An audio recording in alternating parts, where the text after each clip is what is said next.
What's up, guys? Welcome back to Supreme Micah. So in this upload, what I want to pretty much talk about is a topic that we've heard more times than we can count. Pretty much about sugar and fruit. So I'm sure you've heard before that if you eat too much fruit, that this can lead to consuming too much sugar overall. And if you were in a situation where you were attempting to, let's say, lose weight or perhaps build lean muscle, maybe that will impact your overall goals. So to start, I felt that it was really important to contrast the difference between natural and then processed sugar. So I've talked about carbs before. Overall, carbs is used by your body for overall energy. Now, when you consume products or foods such as bread, so what happens is your body breaks this down for overall energy. So going back to actual fruit, the specific type of sugar that's actually found in fruit is fructose. Natural sugar. This is something that can be found in products, specifically fruit.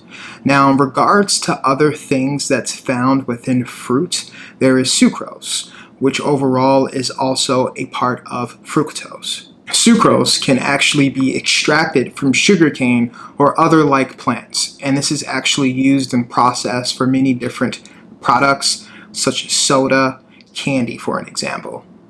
Very low amounts of sucrose can also be in different specific type of products, such as maple syrup or honey, or any other products that I did not list. Now, as I mentioned before, when you consume products or foods such as bread, your body then breaks this down and it turns it into glucose. That way your body can actually absorb this and then use this as actual energy. So what about refined sugar? So for all those sweet tooth people out there, those people who like cakes and desserts and you name it, candy for an example, well, refined sugar is what is in those particular products. Understand that refined sugar is still extracted from actual sugar cane. Yes, something that is natural can also still be bad for you if it is consumed in high dosage.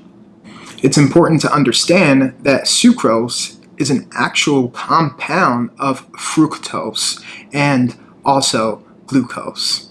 So yes, fruit does have sugar, fructose, okay? But when you're comparing this to processed foods, it still might be better to eat a piece of fruit.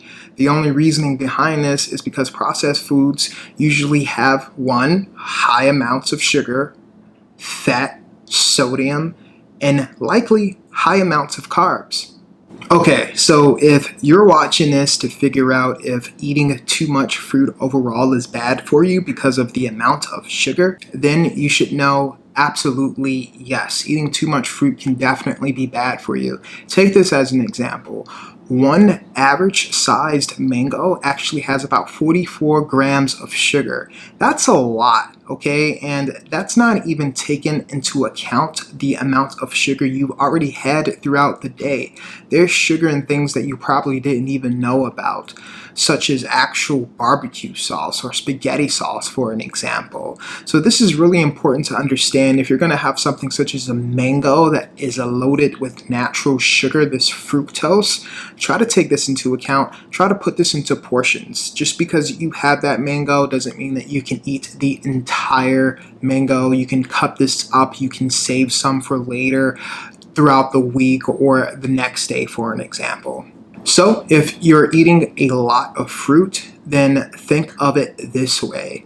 How you actually meal prep throughout the day, well, add fruit to your meal preps, but make sure that you put portion sizes. Just because it's fruit and it's healthier for you than most things doesn't mean that eating a lot of it will have some type of huge benefit overall. In fact, it will only make you consume a lot of actual sugar. I look at fruit as this. It's a healthier alternative. Fruit is there for you to be able to choose from between a bag of chips and, let's say, a banana or an apple or strawberry. It's healthier for you overall. It's not processed, okay? Some of it is high in sugar. It's still a healthier choice, but just still make sure that you're portioning what you're eating. So you probably won't hear a doctor actually tell you to completely stop eating fruit, but what they likely will tell you is that you should watch your added sugar. Added sugar is in many different types of foods, okay? These are things that you eat on a regular basis. It's probably even in bread likely, okay? And as I mentioned before, things like barbecue sauce, all right? Ice cream, all different types of food. So you have to watch this. And although I'm saying that you should watch added sugar if you're attempting to, let's say, manage your weight, that's hard to do, and likely you're probably eating added sugar and have no idea. But this can really be effective. Read your labels, okay? Look for signs of where sugar can be indicated on the back of the label. And from the terms that we just went through, such as sucrose, okay? Those are terms that you probably want to look out for on the back of labels. According to the AHA, the maximum amount of sugar that you should have on a daily basis is 37.5 grams. Now guys, I know you're listening to this and you're like, well, 37.5 grams of sugar, that's a lot. No, it's not. That can actually be in one can of soda. And I'm sorry to break it to you, that's not saying that you should actually eat up to 37.5 grams of sugar. That's just your maximum on a daily basis, okay? So this is added sugar overall. Now, in regards to a lot of what I just mentioned, to moderate the amount of sugar that you're consuming, moderate the amount of fruit that you're likely consuming throughout the weeks, okay, or the day. So this is something that you should do and maybe practice and get used to overall. I'm not saying that you have to do this every single day, but if you were in a situation where you were attempting to lose weight, for an example, or you wanted to make sure you maintained your lean muscle mass, eating fruit overall is probably something that you're going to want to think about.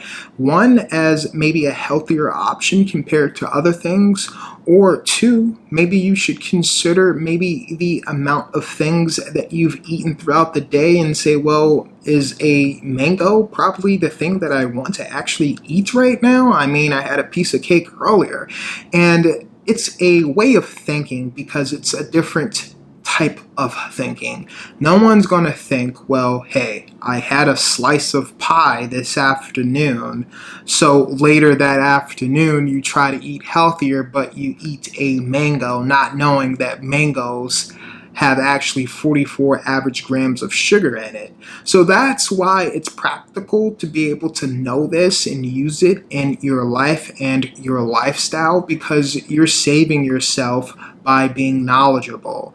If you didn't know this, I think that this is something that you can use going forward, because you overall don't know exactly how much sugar you likely ate throughout the day that's added sugar, things that are in processed foods, especially if you're trying to lose weight. Guys, I've made a video already pretty much about why sugar is bad for you. One, it can definitely cause unwanted weight gain, and this means when it's in a surplus amount, when you're consuming loads amounts of sugar, especially if you're not exercising, okay?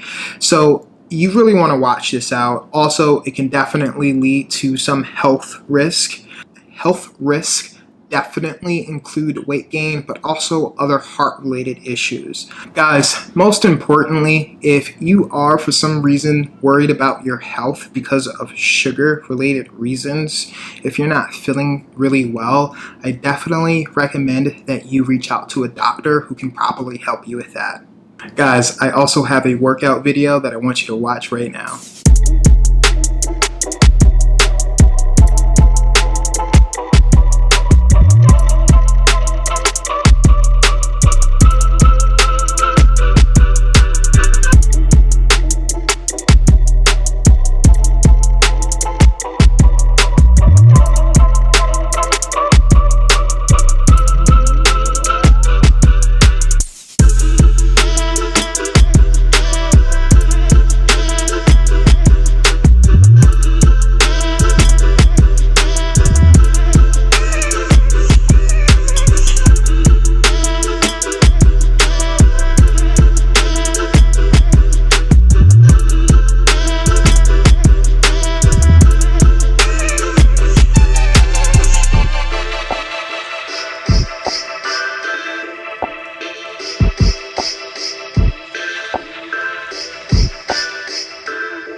guys, as always, I really do appreciate you for tuning into this channel. If you're watching this, please don't forget to subscribe, hit the thumbs up button, and leave a comment.